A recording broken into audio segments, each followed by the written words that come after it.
Assalamualaikum warahmatullahi wabarakatuh.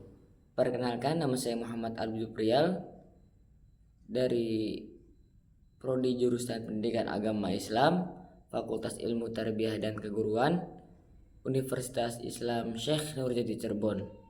Saya berasal dari kelas PAI 3C dengan NIM 23810100152.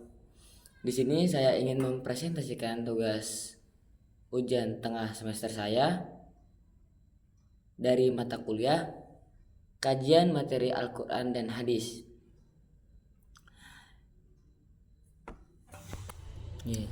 Halo teman-teman semua, baik, langsung saja ke bab 4 yang berjudul Toleransi Beragama. Yang pertama ada pembahasan, yakni A. Mari merenungkan. Jadi toleransi secara bahasa berasal dari bahasa Latin tolerare, yang berarti sabar dan menahan diri, tegang rasa, dan tepo seliro. Toleransi juga dapat berarti suatu sikap saling menghormati dan menghargai antar kelompok atau antar individu dalam masyarakat atau dalam lingkup lainnya. Sikap toleransi dapat menghindarkan masyarakat dari terjadinya sikap membedakan pihak tertentu karena adanya alasan perbedaan diskriminasi, walaupun perbedaan itu adalah suatu kenyataan. Lanjut ke bagian yang B. Mari memahami Al-Quran dan Hadis. Di sini saya mengambil contoh dari Quran surat Al-Kafirun ayat 1-6 yang berbunyi Bismillahirrahmanirrahim. Qul ya ayyuhal kafirun la a'budu ma ta'budun wa la antum 'abiduna ma a'bud wa la ana 'abidum ma 'abadtum wala antum abiduna ma'abud lakum dinukum waliyadin. Yang artinya, katakanlah Muhammad, wahai orang-orang kafir, aku tidak akan menyembah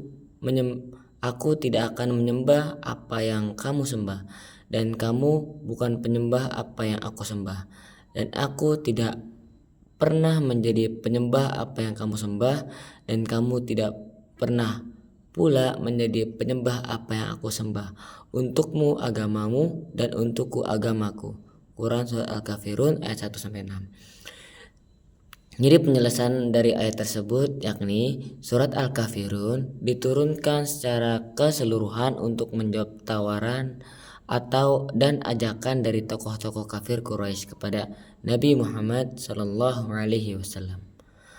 Mereka antara lain Al-Wali bin Al-Mugi Roh, Al-As bin Wa'il As-Sahmi, Al-Aswad bin Abdul Muttalib, dan Umayyah bin Khalaf. Mereka mengatakan, hai Muhammad, marilah engkau mengikuti agama kami dan kami akan mengikuti agamamu. Nah, penjelasan selanjutnya dari hadis yang artinya dari Ibnu Abbas, dan dia merafa'kannya kepada Nabi. Beliau bersabda, bukan termasuk golongan kami orang yang tidak menghormati yang lebih besar dan tidak menyayangi yang lebih kecil, serta tidak menyuruh kepada kebaikan dan melarang yang mungkar. Hadis riwayat Ahmad. Jadi hadis ini menunjukkan tentang disyariatkannya berakhlak yang baik dan wajibnya menyayangi antar sesama kaum muslimin.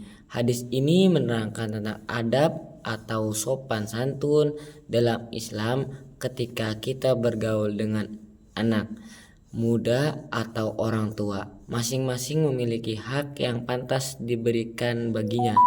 Terhadap yang lebih tua, maka hendaklah kita menghormati dan memuliakannya. Adapun terhadap yang lebih muda, maka hendaklah kita menyayangi dan lemah lembut kepadanya. Mereka perlu dibimbing dan dipenuhi kebutuhannya serta tidak menghukumnya apabila tidak sengaja melakukan kesalahan. Jadi itu adalah pembahasan dari yang dimaksud dengan mari memahami Al-Quran dan hadis. Selanjutnya yang C ada mari mengimplementasikan sikap dan perilaku yang dapat diterapkan sebagai penghayatan dan pengalaman dari Quran surat Al-Kafirun ayat 1-6 berikut. Yang pertama, hendaknya setiap mukmin memiliki kepribadian yang teguh dan kuat. Yang kedua, masing-masing pemeluk agama bisa melaksanakan apa yang diyakininya benar dan baik sesuai dengan pemahamannya. Yang ketiga, setiap pemeluk agama akan dimintakan pertanggungjawaban di hadapan Allah Subhanahu wa taala. Jadi seperti itu. Nah, yang terakhir yakni rangkuman dari kandungan Quran surat Al-Kafirun ayat 1-6. Yang pertama kandungannya yakni toleransi tidak berlaku dalam hal akidah dan ibadah. Yang kedua, umat Islam dilarang mencampur adukan masalah akidah dan ibadah.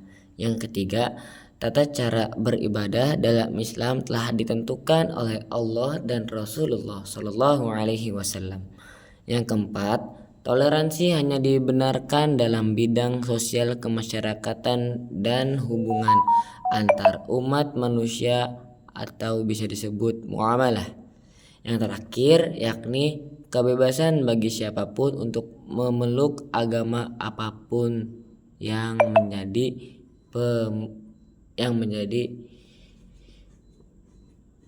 pengikutnya atau bisa disebut yang menjadi yang dia anut.